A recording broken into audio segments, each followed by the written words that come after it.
welcome to Brews&Boxing, episode 16. We're back from our long break. It's great to be back, boys. With me, as always, is Filthy Rich. Filthy Rich, how you doing? It's Yankee season tomorrow, baby. Oh, no. We have to bust out the mutes already? Is that what we're going to have to do? And, of course, always with us, as always, is Judge Jimmy James. Judge, how you doing? I was doing good until that Yankee comment. Go Twins, go Twins. As I said, we're back here. Glad to be back. I missed you boys. Took some time off there between episode 15s and 16. We're going to try from now on to keep our shows a little shorter. We're only going to have one extra segment besides the brews and news. So this week we're going to continue on with our top 10 pound for pound with our number 5 on the list. Also, we expanded, boys. We expanded our views to Canada, the UK, and Mexico. So, hola to our fans down there in Mexico. Sorry for everything I've said about Canelo, but you know, it is what it is. I gotta keep my my integrity. I gotta say what I say, you know. Also, shout out to the Choquette family out there in Boston. I went and visited them. They gave me these awesome little boxing gloves. They're a big fan of the show. They're all watching out there. So, hello, boys and girls. Good to see you. Thanks for having me out there. Boys, you ready to get into the brews and news? Bring it on. All right, let's hit that bell. All right, if it's your first time joining us, thank you. And with our brews and news segment, the first thing that we always have to do is pop a brew. So, gentlemen, great to be back. Great to see you all, guys. Cheers. Cheers. Oh, that's good stuff. All right, first topic on news this week that we're going to talk about is the Nevada State Athletic Commission is no longer going to make purses public for boxing and UFC. Boys, we were talking before we took our break about purses and purse splits, and I'm kind of curious your guys' thoughts on this. Filthy Rich, you're the first one to bring this to our attention, so why don't we start with you about the topic of purses no longer being public? So this is just in Nevada. It's not being public. I don't have a feeling one way or the other. Personally, I think if it makes more fights happen, then it's a good thing. And that's ultimately what we want, is more fights to happen. Fights across the street, as they like to call it. I don't need to know what Spence and Crawford are going to make in order to make that fight happen. I don't need to know any purse splits in order to make that fight happen. Maybe this whole time, that's why these fights haven't been happening. But we don't know yet. This is only in Vegas as for now. As far as I know, Mohegan Sun has some big cards coming up here. The UK still has other fights. So, that being said, there's just not enough information to know if this is good or bad for boxing. But, well, I mean, we will see as time goes by. When you brought it up to me in our meeting on Sunday, I had some time to think about it, and I actually think this might be a good thing, especially if it can keep egos out of the way. Say if if we don't know that somebody took less to make a fight, or so they don't think they're looking bad, in the public eye of what the split is. Maybe they'd be happy with taking a 35 split, and we don't have to know about it. Well, we're going to know about it because the fighters will talk. Unless there's like some non-disclosure agreement, I can't imagine somebody not bragging, these fighters bragging about the money they made from that fight. Now, whether or not they know what the other guy made is another story. But at some point, someone will say, I just got 10 million, 20 million, or whatever it is. So unless there's a non-disclosure agreement, at some point, we will find out what these guys make. It's only a matter of time before the cat's out the bag. Right on. Judge, what do you think? Well, I don't think it really means too much. It's just going to have us fans speculating on exactly why fights might not be getting done or might not be happening, because obviously now we just tie it into money. Without that being there, I don't think it really changes things too much for us. I mean, there's still something where like journalists and such can report this sort of stuff, even like purses, even in states where payouts aren't disclosed. I think it's like the Muhammad Ali Act. where what is it? The promoters have to submit full contract details to athletic commissions. And then you can get information from there anyway. So I don't know how much, I don't know if that's going to be affected by this law in Nevada, but I mean, all in all, I don't think it really matters too much. It just, we won't know how much, money Mayweather would be making on a fight, or Canelo, or Wilder and Fury, things like that. So As long as it doesn't hide from the boxers what the promoters are making, like if the promoters and the boxers don't know what each other are making, like what that happens, I can see that being a problem. But I don't see this being a big issue for the public. I really don't think that people really care what the purses are on some of these big fights. And maybe because the purses are going to be smaller because of, empty arenas, they just don't want to release that, and it makes the sport look bad. I don't know. That could be a reason behind it. Any final thoughts on that, guys? Okay, moving on. Not really, man. That's just it's interesting that they're just gonna cut it off, but I don't think it really has any big effect on the sport in boxing or in MMA. Well, speaking of boxing and promoters, we're going to move on to the Gilberto Ramirez is a free agent now. He's split with Top Rank. He's probably the top free agent boxer out there. Boys, where do you think he's going to go? Is he going to go to DAZN? Is he going to go? Where's he going to go? And how much money? How big a name is that for people, for promoters? Is he going to is there going to be a lot of big bids on him? James, we'll start with you. I mean, I have no idea where he's going to go. I think it's kind of a surprise that he split, considering he was a super middleweight title holder for 3 years. And he's got a 40-0 record with 26 knockouts. So it's only 29. It's kind of crazy that he just cut ties in his prime. But maybe there was bad blood somewhere else. They said it was a clean split, but yeah, I mean, that's Bob Arum, so who knows? Said he left on good terms, just wasn't getting the money. The money wasn't where it was supposed to be in his mind, apparently. Oh, fair enough. But I mean, I still think he's a big name fighter. He probably doesn't have big names in his resume where people might know him as much, but still, I think he'll land somewhere, and you'll see him. You'll see him in some big fights for sure. Filthy Rich, what do you think about Gilberto Ramirez? You're a big promoter guy. You kind of know where people are a lot of the time and where they should be. Is that a good split for him leaving Bob Arum, or are we going to see more fights because of that? Or can he stay a free agent, do you think, and fight on all promotions? Or could that be something he could try to do? I was kind of going to touch on that with Mikey Garcia when he had the falling out with Bob Arum. He just became a guy who just did his own thing. Mayweather, when he fell out with De La Hoya, he kind of just did his own thing, started his own thing. I think that's a route he should probably take. I look at the names, and I don't know who is assigned anywhere these days anymore. But even to back up a little bit, this was the contract wasn't renewed.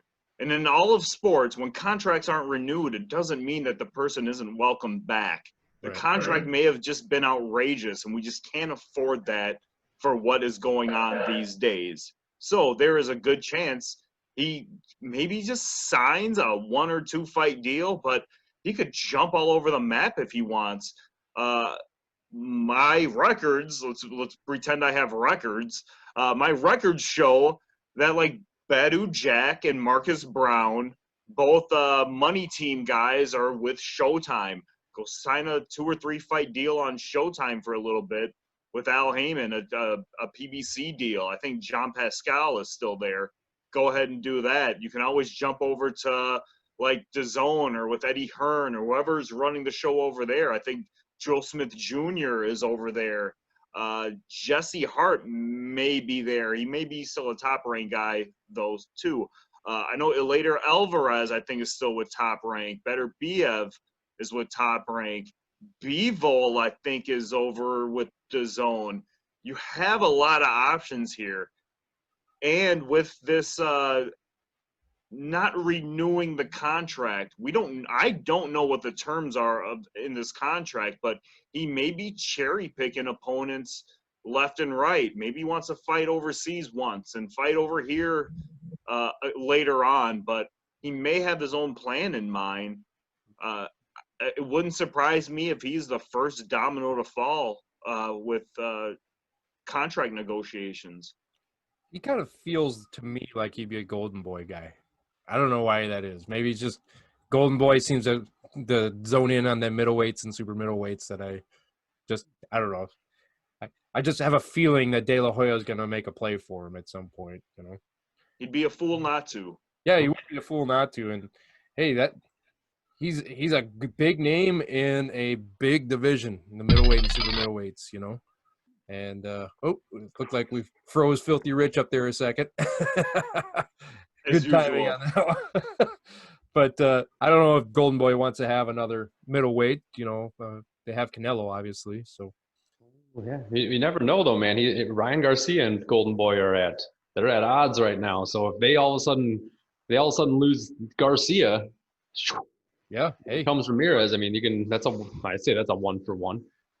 Oh, for sure. And Ramirez he's a great fighter. I mean, be kind of fun to watch him fight some of these middleweights, get some good middleweight fights. He's more of a super middleweight though, and he fight more 168. Yeah, but he's a light heavyweight. He moved up to light heavyweight. Moved up to light heavyweight. Oh, okay. Yeah. So he's up at 175. So I mean, they could probably have him fight Beterbiev then if they sign him to. That could be a big pay-per-view fight deal if they De La Hoya booked him for that. I thought he was still at super middleweight. I didn't know he moved up to light heavyweight. But yeah, the Beterbiev fight's a top-ranked fight. So how do you make that happen? I mean, maybe the splitting of this is because they want him to fight Beterbiev, and he's like, nah, I don't want that smoke. I want to go somewhere else. Could be. Just a thought. All right. Well, speaking of great fights, we tried to make a great fight there, but boys, we've been texting back and forth. It seems like every day this week there's been a new big fight coming up for this year. Obviously, when these fights happen, a week or two before they happen, we're going to get into more in depth about these fights when they happen. But I just picked out 3 that really jumped out at me, and I just want to ask you boys, which one of these fights are the most exciting to you, that you're looking forward to the most? Obviously, we're going to touch on all these fights, but I picked out Lomachenko versus Teofimo Lopez. We finally got that fight that's going to happen. Wow, I can never say Derevyanchenko's name. He's going to be fighting Charlo. And then Gervonta Davis is going to fight Leo Santa Cruz. It just got announced. Was that yesterday? That's going to be a monster fight. I'm excited for all those fights, but I want to know which ones you guys are most excited for. We're not going to go too much in depth on them right now. Obviously, we're going to go big in depth when they come up. But I just want to know where you guys stand on that. James, let's start with you. I'm pretty sure I know which one you're going to say, so I'm going to start with you here. Well, look, obviously, for me, I'm a big Loma fan, so I want to see Lomachenko and Teofimo Lopez go at it because I think that's going to be a really good fight. However, the announcement of Davis and Santa Cruz is extremely intriguing for me as well. However, I'm not holding my breath because we'll see if Gervonta Davis can actually make weight. Since he hasn't been able to make weight forever. That's what me and Rich were talking about before you got here today. We were talking about that. So I'm not. That fight is probably going to be a much better fight to watch, but I'm still excited for Loma and Lopez. That's the one I want to see. Yeah, I mean, I still think Loma wins that fight, but it's going to be a lot of fun to watch that fight. You know, that's the biggest fight that he could probably take right now. That's the one that we all want to see. Rich, what do you think of those 3 fights? Which one are you most looking forward to? Yeah, I got to go with Loma Lopez. Not because I think it's going to be a good fight, but because the jawing the two of them have been doing back and forth for months. We don't know if any of these fights are really going to happen. We've had a lot of fights in our face that are supposed to happen, and then someone tests positive and the fight's canceled. This happened constantly over this summer series, the summer bubble series on ESPN. I don't know if any of these fights really happen, but if there's one that I'm excited for, It's the one that has been hyped up for the last couple months now, maybe even close to a year now. Loma and Lopez have been jawing back and forth for a long time. I want to see them guys get it on. The other ones doesn't seem like I can wait on them. Their time will come, even if they're before the Loma Lopez fight. I'd rather see that fight first, and then let here we go. Let the dominoes fall. But yeah, I'm not even excited for it, but that's the one I would prefer to see out of the three. I'm very excited for the Loma fight because was that the bailiff? What was that? Heard a growl there. I don't know. I thought that was the bailiff. Echo on somebody's. That Lomachenko fight, as much as Loma, talks crap even in the ring, it's going to be so much fun to watch those guys go back and forth. And this is the do or die fight for Teofimo Lopez too. I mean, you talk the big game that you're the best. You got to beat the best. So I'm excited to see that one. Although that Gervonta Davis, Leo Santa Cruz, that looks like it's going to be a lot of fun to watch. All of them, we'll make sure that Judge orders, and we'll come to his house and watch it. I don't have Showtime. That's Rich. Rich is Showtime. I think it's a pay-per-view fight, so we can go to your house. Yeah, I am excited that there are 2 pay-per-view fights that have been booked. That's a lot bigger than just your regular old run-of-the-mill TV here. So commenting real fast on that Charlo fight, both of the Charlo brothers are fighting in a co-main event on that card too. So both brothers are in a co-main event on that pay-per-view. That's going to be some fun. I don't know who the other Charlo is fighting. I forgot to look. Rosario. Rosario. I think I'm not sure if it's to unify the belts, but it's for at least 3 belts. It's for the lineage. Yeah. The lineal title is on the line. All these alphabet titles don't matter. We don't need to keep going through this. It's the number 1 guy versus the number 2 guy, according to Ring Magazine since 1922. This is for the lineal title. All this other garbage, the spaceship championships, they don't matter. But that's what that fight is for. So that's going to be a great pay-per-view too. I mean, it's a co-main event. You're going to get 2 main events out of that one. I think they're always fighting together. I think they fought together on the when Tony Harrison upset him, the first one.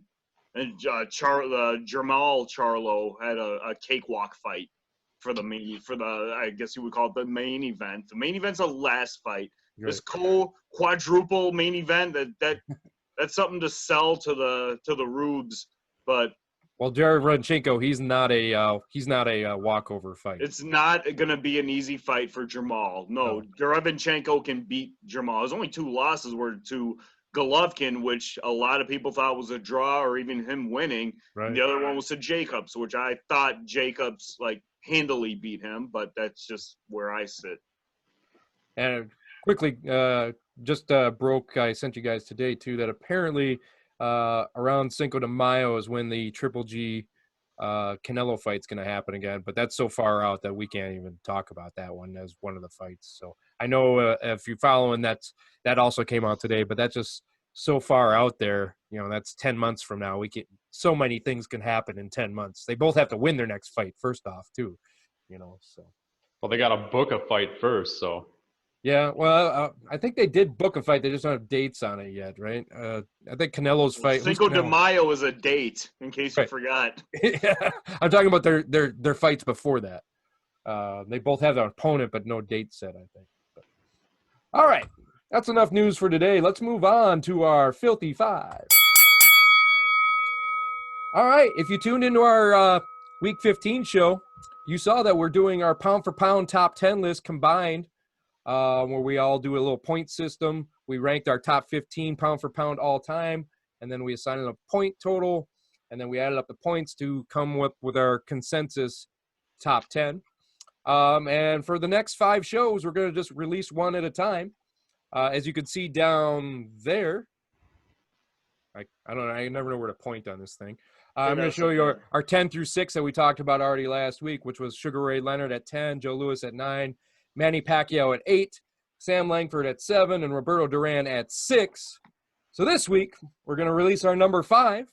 And our number 5 is, let me hit the old drum roll, if I have it. Do I still have a drum roll? I don't know if I have a drum roll. I don't think I Not have. Oh hearing it. my God, you got to be Oh, there kidding it is. me. We You're found a drum roll. fired. Okay, there we go. It's a long drum roll. Our number 5 pound for pound fighter is Harry Greb. Harry Greb is our number 5 fighter. I'm going to pass it on to you guys in a second, but I loved Harry Greb, reading about him. The Pittsburgh Windmill, fast fighter. He was kind of like, everything I read about him, he's kind of like the Ric Flair of boxing back then. He was a womanizer, didn't train that much, talked a lot of crap, didn't really knock people out, but was kind of known as a pretty boy. And some great stories about him. So I'm going to pass it on to you guys here real fast. Rich, we'll start with you this time.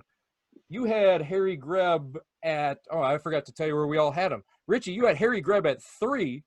James, you had him at 5. And the only reason he's down number 5 so low is because I had him at 12. Because Oh my God, I'm going to kill you right or left. I'm going to kill you, man. that's the reason why he ended up. See, I told you, I mess up these lists sometimes. The same thing with Sam Langford. Sam Langford should have been higher, but I had him at 12. So, Richie, you had him highest at 3. Why don't you start us off with some stories about Harry Greb? Look, I'm not going to hog this whole thing. So I'll give you a little bit. Yeah, the Pittsburgh Windmill. He was once called by a news reporter the manly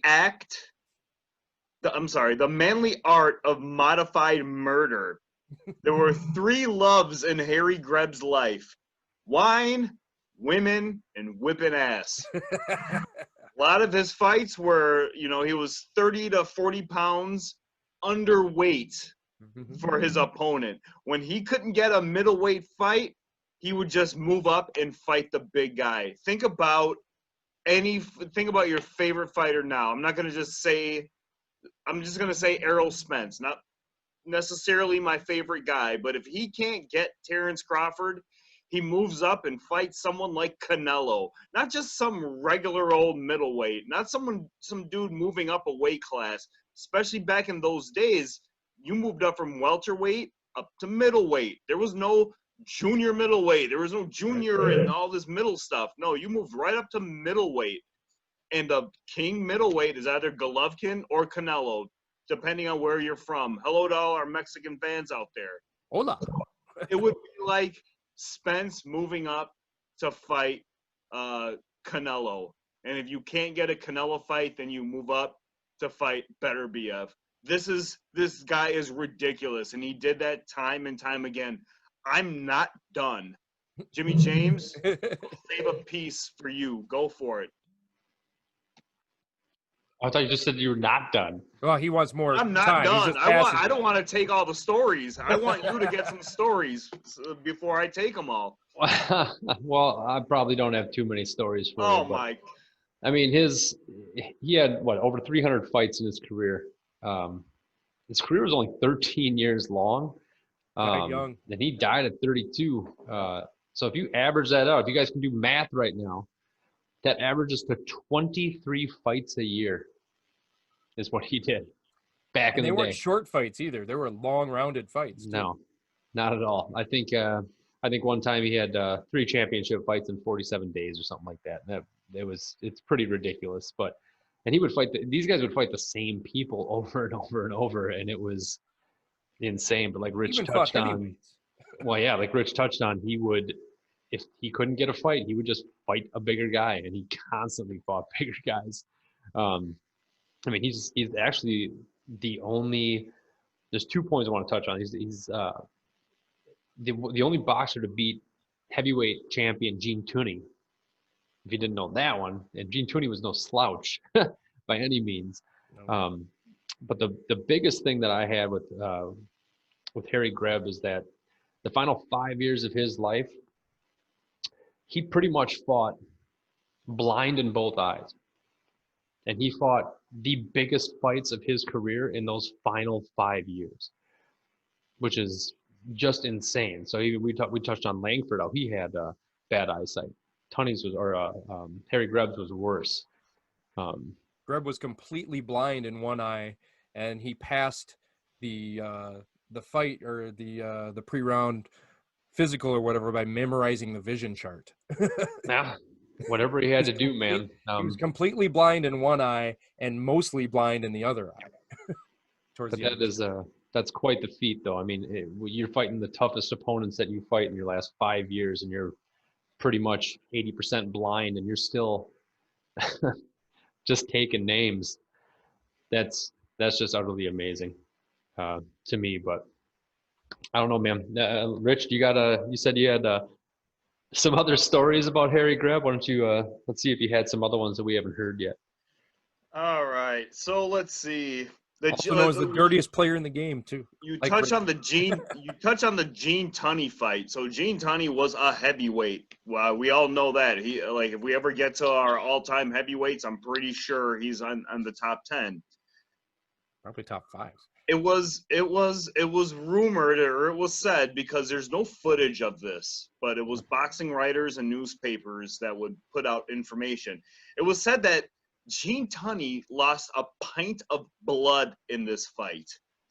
He had a cut over his eye that was, I don't want to say that it was so bad, but let's just, to visualize it a little bit, Harry Greb had to ask the referee to take a towel to clean off his gloves because they were covered in blood. That's how bad he beat up Gene Tunney. He bloodied him up so much, the ref, between rounds, every couple rounds, he would have to ask the ref to clean my gloves, and the ref did it. Gene Tunney begged. Harry Greb said, "Let's stop the fight," but Gene Tunney begged for the fight to continue. I gotta set this beer down, bro. What else do I have? So I don't know if you guys know the Mickey Walker story. So his last big fight was against Mickey Walker in was it 1925? I could be wrong on that. July 1925. Yep. Yep. So 1925 is when he fought Mickey Walker, and he beat Mickey Walker. Now here's the fun story. Harry Greb was known to go to local bars after fights and actually hang out with his opponent and kind of have a good time. Well, apparently Mickey Walker, who I have ranked very high on my pound for pound list, said to Harry Greb, "I would have beat you if you weren't so dirty," something along those lines. He's thumbing him in the eye, yeah. And yeah, in that fight, that's kind of what happened. But Harry Greb, because he was blind, that's another story. Why'd you interrupt me, Raider Live? Sorry, I was helping. So when Mickey Walker said that to him at a bar, it really touched Greb's nerve, and he's taken off his jacket and goes to sock him, but his arm gets stuck in his jacket, and Walker sucker punched him, knocked him out right there. So it has been said that Mickey Walker won the second fight. Second fight was at a bar. I wish I could touch on what you were saying. Anyways, I got some more here for you. Try to get a fight with Jack Dempsey, and the fight, I think it eventually happened, but at the time when he tried to get a fight with Jack Dempsey, it wasn't like these people were ducked. I feel like Jack Dempsey just had other not plans in mind. He had other schedules. Well, the Jack Dempsey's next 8 fights were against 6 of the guys Harry Greb had already beat. Including Tunney. Jack Dempsey, not Tunney. No, I said Tunney was one of the ones that Jack Dempsey was going to be fighting. Okay, that may be so. But yeah, 6 of the next 8 guys who Jack Dempsey fought, Mickey Walker, Harry Greb had already beat 6 of them guys. Now this history lesson may be boring for some of you guys. You may be turning this off right now. But the way the story was told to me was it would be like if Deontay Wilder had 8 fights and Gennady Golovkin could say, "Yeah, I beat him. Yeah, I beat him. Yeah, I beat him 6 times. 6 out of the next 8 guys, a middleweight, had beaten these bigger heavyweights." One of the last things I have on my little trusty dusty notes here, a quote: "You are one of the quickest fighters I've ever had in sparring. It's almost impossible to tag you. Jack Johnson. Jack Johnson couldn't even hang with him in sparring. And I found one last thing to conclude. He went 45-0 in 1 year. 1919, Harry Greb goes 45-0, and in that year he broke his hand 3 times. Dropped And he the was mic. blind. Harry Greb, this one's for you. Drake the old Harry Greb. We lost him a little too young too. I mean, I got one little thing we'll finish up on here too. This is on his Wikipedia, so who knows how good. But this was after he had his right eye removed and replaced with a glass eye. He declined to spar with Jack Dempsey, as Dempsey was preparing to fight Gene Tunney. Greb declaring, "I'd feel like a burglar taking Jack's money. Nobody can get him in good enough condition to whip Gene." And then, sadly, that's when Greb checked in for surgery to repair his nose and his respiratory tract, and he suffered complications and died from surgery. But at the young age of 32, right? He was 32 years old. Yep, 32 years old. Yep. So, I mean, never woke up from anesthesia. Yeah. He crashed his car. It was heart failure during the anesthesia. He crashed his car. There was 2 farmers bickering on the road, and he slammed on his brakes, rolled the car twice, broke his nose. Eventually, he would have to get surgery done, and never. This was after I got another story. Did I freeze? No, you didn't. Not this time. So he fought his last fight. I believe it was his last fight. Was against Tiger Flowers. Yep. Who was I think even another piece of Harry Greb's legacy. I think he fought. He's beaten, or he's at least fought the most Hall of Famers in his career. They fought a lot. He fought I believe it was 16 Hall of Famers, a total of 48 times, and he was like 31, 9, and 8, or whatever the math is. I don't even know what the math is. I'm just going off the top of my head here. But the story with Tiger Flowers, his last fight before that whole accident, actually, apparently Tiger Flowers said, you can cheat and whatever it was, because it was said because Harry Greb got blinded in 1921, he had this they call it like a killer bee style, where he just swarmed at you, and the reasoning behind it was he couldn't really see, so he wanted to get you as close as he could so he can feel out his opponent. Well, Tiger Flowers had told him, you can cheat. It's not cheating, but you can do all that stuff on me, but whatever you do not take the Lord's name in vain. So Greb got kind of a kick out of it. Like, how am I going to beat up this guy now? He loves the Lord, and he's a kind of a funny guy. So he kind of took it easy on Tiger Flowers, which he thought he beat Tiger Flowers. I think that was the one fight where he told the referee, if there was any fight I won, it was this fight. Right. Backing up a little bit, if I may continue, if you haven't turned off the TV yet, or whatever you're turning on. Quit telling people to turn it off, Rich. Well, I'm just saying. Never mind.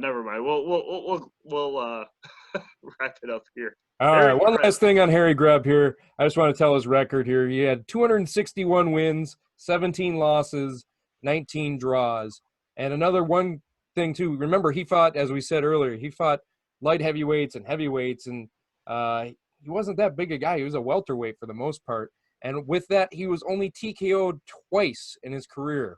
The one was in his 7th bout when he was knocked out by an opponent who severely outweighed him. And the second happened 3 years later when Greb broke the radius in his left arm.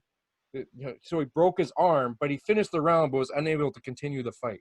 He finished the round with a broken arm. That's the only 2 times he had a TKO against him in all them fights. Yeah, he quit on his stool that fight, and they thought that he'd be one of these quitter fighters. But, yeah, the truth was he broke his arm in that fight. Yeah. And all of his losses, what do you have, what did you say, 19 losses? 19 or 17 losses. 17 losses. I think he beat every one of those guys except one. I think he ended up Tiger losing. Flowers is the only one he didn't beat. Yeah. Okay. Yeah, he lost to him twice on points, which was ridiculous. But No. I mean, who knows? We weren't there. But so Harry Greb, you're our number 5, and I think he earned that spot, number 5 all time, especially since he fought in so many divisions as a smaller guy.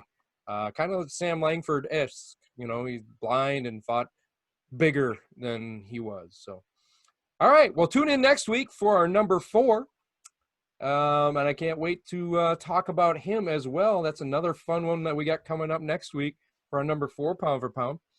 As I said, this is our new format here. We're going to start with news each week, and then we're going to continue with one random segment. For the next 4 weeks, this will be the segment just talking about our pound for pound list going up until our 20th episode, and then we'll have a random segment that we do after the news each week. So it'll be a little shorter episodes for you to watch. And if you're just joining us, thank you very much. Please subscribe, hit that like button, notification button. These shows come out on every Friday. We're back now, so we're going to be back every week. A lot of big boxing news coming up, lots of big fights coming up. So you got to tune into our experts, our panel of experts here. They'll tell you what to watch, who to watch, what to watch for. Boys, love to be back with you guys. Love you both very much. Had a great time. Any closing thoughts, Filthy Rich? Go LeBron, go Yankees. All right. I wish I could have muted him if I had known that was going to happen. Jimmy James, any final thoughts? You should have muted him, man. I got one more thing about Greb. Historian wrote, Bonus Greb Greb. combined the speed of Robinson, the consistency of James J. Jeffries, the vitality of Hank Armstrong, and the lethal aggressiveness of Stanley Ketchel, in addition to having an unparalleled will to triumph in history. Damn. Yeah, What else can you cheers to say? you, Harry Greb. Harry Grab, cheers. We'll cheers to that one more time. All right, boys. Good show. Great to be back. Please hit that subscribe button. We got more great boxing coming up. Big fights coming up. You got to tune in. We'll talk all about it. Thanks for joining us. We will see you next week.